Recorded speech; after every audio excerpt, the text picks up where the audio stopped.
Alors, Monsieur le Président, hier, j'ai eu la chance d'être ici et de discourir sur le budget.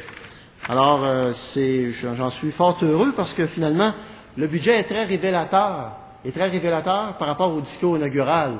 On se rappellera que les unions municipales avaient dit que le discours inaugural, on verra ce que ça donne quand on verra le budget. Alors, force est de constater que les babines ne suivent pas les bottines, Monsieur le Président. Hein? On voit d'ailleurs qu'au niveau du discours inaugural, et là, je vous ramène dans les régions du Québec, Monsieur le Président, donc développement régional, occupation du territoire, on constate, et tantôt mon collègue disait que dans le discours, il y avait eu droit à 30 secondes par rapport à un dossier. Moi, je vous dirais, Monsieur le Président, que j'ai eu droit à 2 secondes, en fait, dans tout le discours inaugural du Premier ministre.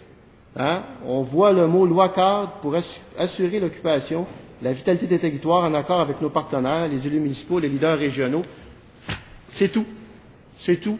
Alors, on en a parlé pendant une phrase, pas tout à fait. Alors, c'est drôlement inquiétant lorsque l'on sait que le Québec ne sera jamais aussi fort que lorsqu'il est pris dans son entier.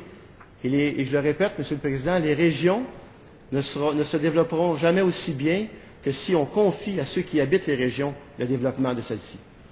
Et là, on voit dans le budget, Monsieur le Président, on constate dans le budget qu'il y a eu des coupures.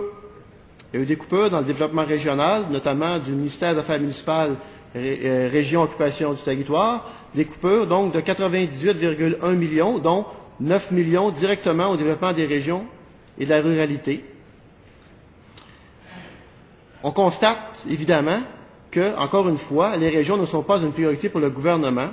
On voit aussi que l'annonce d'une compensation de 100 000 $ par puits de gaz de schiste mis en production, qui sera versée aux municipalités concernées sur une période de 10 ans, ne satisfait pas le monde municipal qui veut des redevances.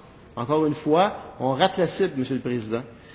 Il n'y a rien de prévu pour compenser les hausses de TVQ, qui, conjuguées à une croissance accélérée des investissements municipaux, entraîneront pour les municipalités des pertes financières de 83 millions de dollars dès 2011 et de près de 500 millions d'ici 2014.